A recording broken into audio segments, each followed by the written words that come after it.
Hey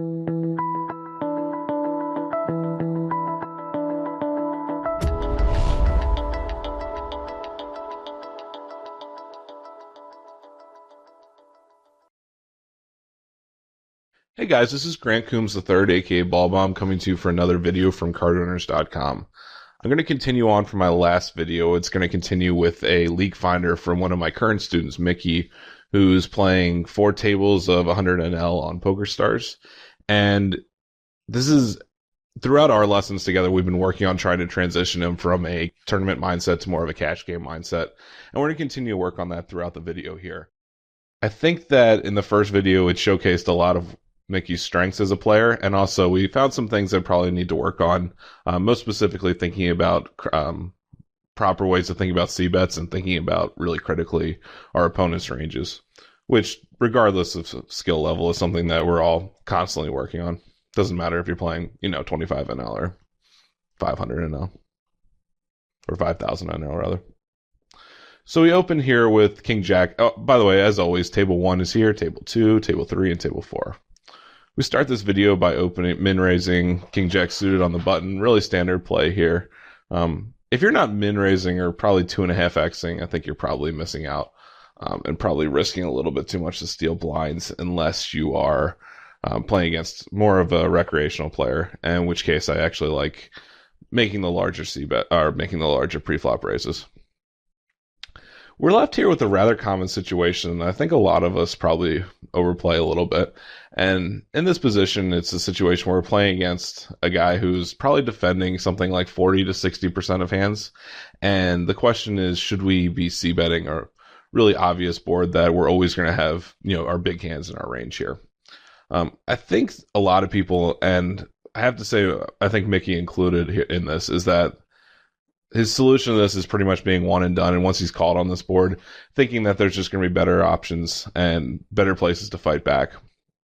And while that certainly is possibly true, I also think that particularly in late position opens, that allowing yourself just to be one and done on A-side boards is going to be quite weak. And it's going to be also rather exploitive. I know there's a number of guys that I take the strategy against that I understand that their c-bet is something like 75% and their turn barrel is something like 28 to 35%. Those sort of stats I look for, and those are the sort of guys that immediately I'm going to be showing a lot of profit in either check raise bluffing with certain hands that have more equity, or even with hands that have very little equity at all. I don't mind just calling out of position here on the flop, believing that if they check the turn, I'm going to win the hand about 90% of the time. So we opted to c-bet here, and when the ace comes, obviously, it's just not a very good card for us. While being one and done is okay against certain players, particularly those that have really high fold to c-bet stats, I think there's also some more effective ways of countering this.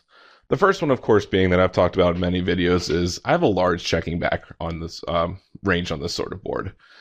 What that actually accomplishes is I think that it creates quite a strong range here when we check back, because we're perceived certainly not to be checking back hands like Jack-9 offsuit that have really no showdown value. Sort of hands we're probably going to be checking back here are maybe pocket 8s through pocket jacks, Queen X, pocket kings, maybe even some really weak ace X's that fall into my checking back range. And I actually have such a wide checking back range, I think actually players are going to be more apt to put me on ace X here than most players. So when we have this really wide checking back range, it actually protects our c-betting range. And in fact, I think it makes us much more difficult to play against in general. And at the same time, if we are c-betting, players are going to be more apt to be folding against us because thinking that we do have a pretty strong range there. Now, the second thing that you can do, if you're not comfortable with developing a really strong check back range, which actually a lot of players are not, particularly GTO players tend to not really subscribe to this theory, then there is another way. And the second way is to be betting just about half pot, a little bit under, a little bit over with your entire range. What that accomplishes is, first of all, it makes you really difficult to play against, and going in knowing that you're going to be barreling so often and particularly throwing in so many c-bets is it actually discourages your opponents from calling pre-flop, which certainly is a really good thing for you. The other nice thing is when you make such a small c-bet on the flop is that it enables you to double barrel with a really wide range, and it keeps their range so wide. One of the reasons why players are one and done on A-side boards so often is because they are limiting their opponent's ranges.